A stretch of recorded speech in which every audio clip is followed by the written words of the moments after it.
Aywa! Assalamualaikum, Robert. Shukra, Robert. Ayan, mga kawasak ko. Ito ang buhay namin dito.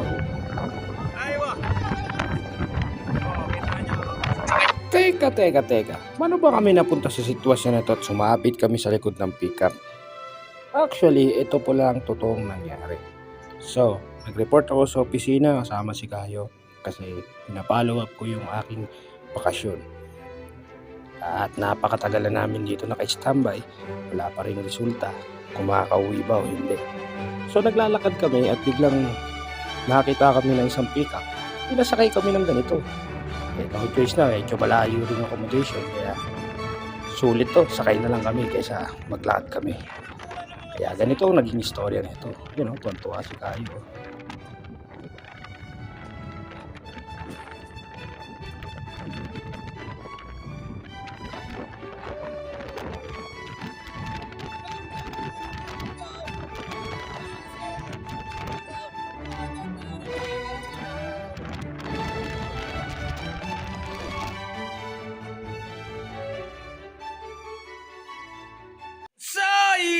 So, what's up sa inyo mga kawasak? At ito, almost 22 days na kaming ganito. Okay. Nandito kami ngayon sa Bilibid 29 at wala kaming magawa at wala silang pakialam sa amin kahit matagal na kaming stop.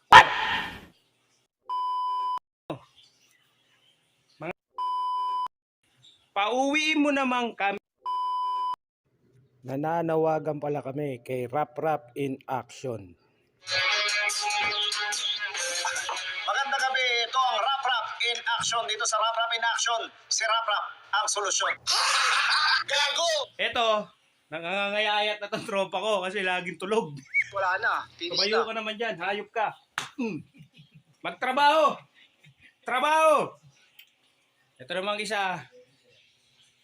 Say cheese, yan. Very cool guy. Alam mo naman, kilala niya, Senior Wasak. Yan. On the house. At ito naman, Yo. yan, si Andres Bonifacio. Atapang tao. Kompleto kami dito. May QC, may generator, may... Aputol pa, hindi atakbo. Aputol titi, atakbo atulin. At ibablog natin yung dalawa doon. Ngayon, titignan natin kung anong ginagawa ng mga scientism dito. Ayan po yung dalawang scientism. Ayan po, patay. Ayan po. Ayan po si Jerry Boy. Ano ang ginagawa niya dyan?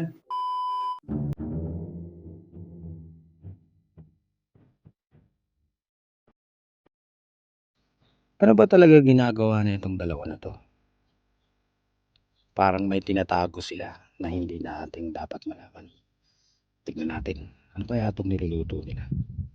Ay, nagpapalambot lang pala ng baka. Akala kong ano na.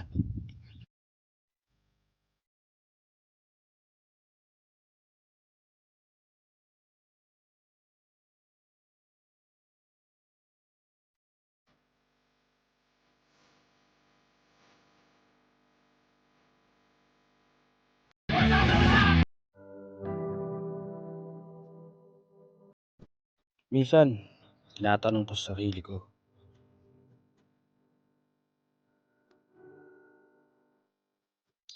may mga bagay na dapat bang ipatagal pa ang sistema. Kung pwede naman pabilisin ang proseso.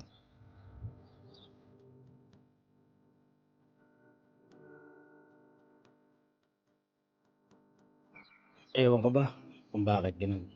Hindi tama talaga.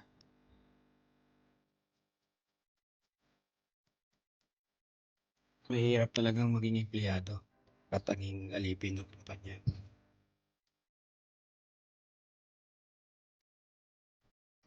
Pero laban lang kasi noipay ako.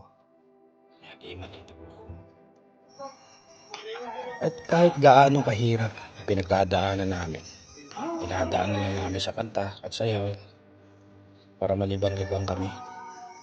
Habang nag-aantay kami kung kailan kami makakauwi at kung kailan mapoproseso ang aming pag-uwi sa Pilipinas.